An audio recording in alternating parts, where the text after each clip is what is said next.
Professor Zalthor stood before the crystalline data vault, his 6 manipulator limbs trembling as he accessed records that predated his civilization by millennia.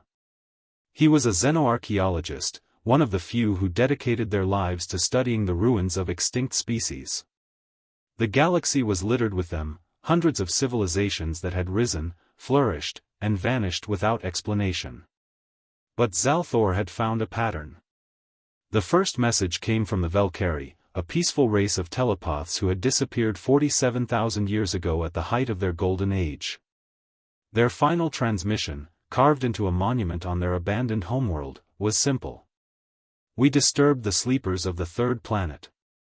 They do not forgive. The second was from the Drex Imperium, a militant empire that had conquered half the Orion Arm before vanishing overnight 23,000 years prior. Their last entry in the Imperial database read: Military expedition to Sol 3 initiated. No survivors. Recommendation: quarantine entire system. The humans are not what they seem. 17 more extinct civilizations. 17 identical warnings, each phrased differently but carrying the same terrified message: stay away from Earth.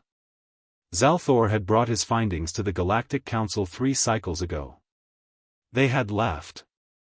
Earth was a known quantity, a small, blue world inhabited by a curious species called humans who had only achieved faster-than-light travel 2 centuries prior.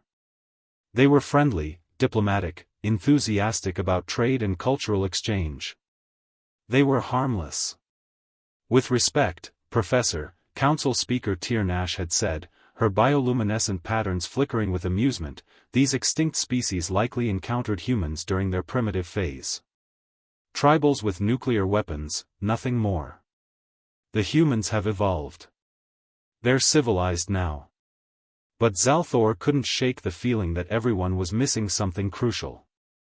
He accessed another file, this one from the architects, a species so ancient that their technology was still beyond modern understanding.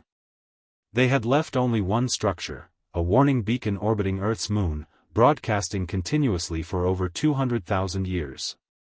Zalthor translated the message. This species does not sleep. They have never slept. What you see is a mask they wear for your comfort. They remember everything. They forget nothing. They are older than you know. Do not wake them. Do not remind them of what they were. His data pad chimed. A priority alert from the frontier. The Krin sovereignty, frustrated with human competition over mining rights in the Kepler sector, had issued an ultimatum to Earth: withdraw or face military action. The humans had withdrawn. The Krin had celebrated their victory, claiming 3 resource-rich systems.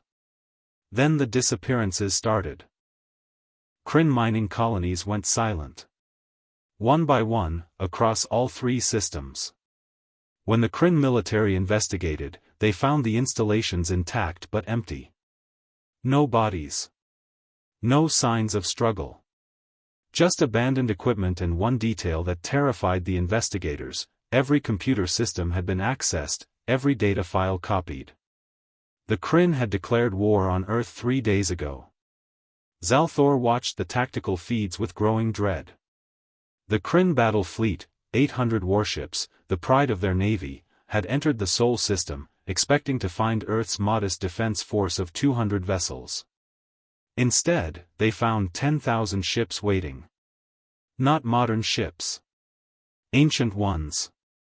Vessels with design signatures dating back 50,000 years, 100,000 years, some even older. Ships from species that were supposed to be extinct. Impossible, Zalthor whispered. Those civilizations are dead. We've explored their ruins.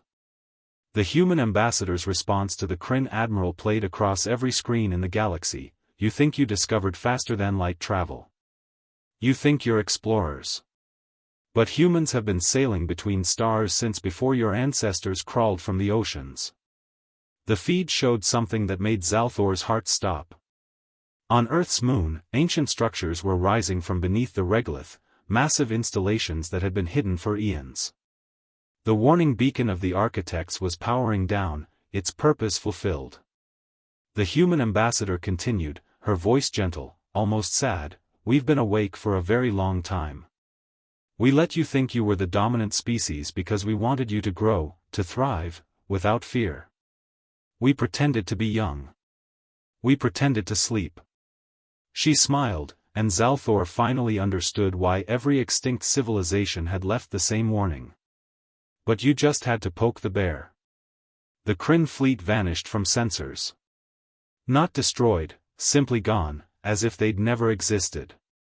Earth's ancient vessels powered down, disappearing back into whatever dimensional pocket they'd emerged from.